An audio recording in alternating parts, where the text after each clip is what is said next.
అన్నా క్యాంటీన్ పెట్టినప్పుడు ఆ అన్నా క్యాంటీన్కి వాళ్ళకే అప్పచెప్పాం. ఒక చిన్న కంప్లైంట్ లేకుండా బ్రహ్మాండంగా అన్నా క్యాంటీన్ నిర్వహించిన ఘనత కూడా అక్షయ పాత్రదని చెప్పి కూడా నేను మీకు తెలియజేస్తున్నా. 203 కేంద్రాలు పెట్టాం. ఆ 203 కేంద్రాల ద్వారా పెద్ద ఎత్తున పెడితే ఈరోజు గడచిన ప్రభుత్వం అన్నా క్యాంటీన్ల పైన కక్షగట్టి మూసేసే పరిస్థితికి వచ్చారు. మళ్లీ తొందరలోనే అన్నా క్యాంటీన్లు ప్రారంభిస్తామని చెప్పి మీ అందరికీ హామీ ఇస్తున్నా. దీనికి ఒక స్ఫూర్తి కూడా ఉంది.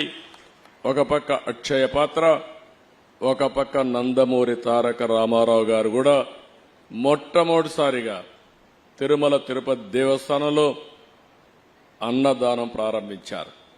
ఆ కార్యక్రమానికి శ్రీకారం చుట్టారు.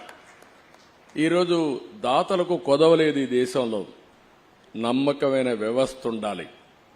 వెంకటేశ్వర స్వామి దేవాలయంలో అన్నదానాన్ని ప్రారంభిస్తే ఇప్పటికే 1000 కోట్లు 1200 కోట్ల రూపాయలు కార్పస్ ఫండ్ ఉంది.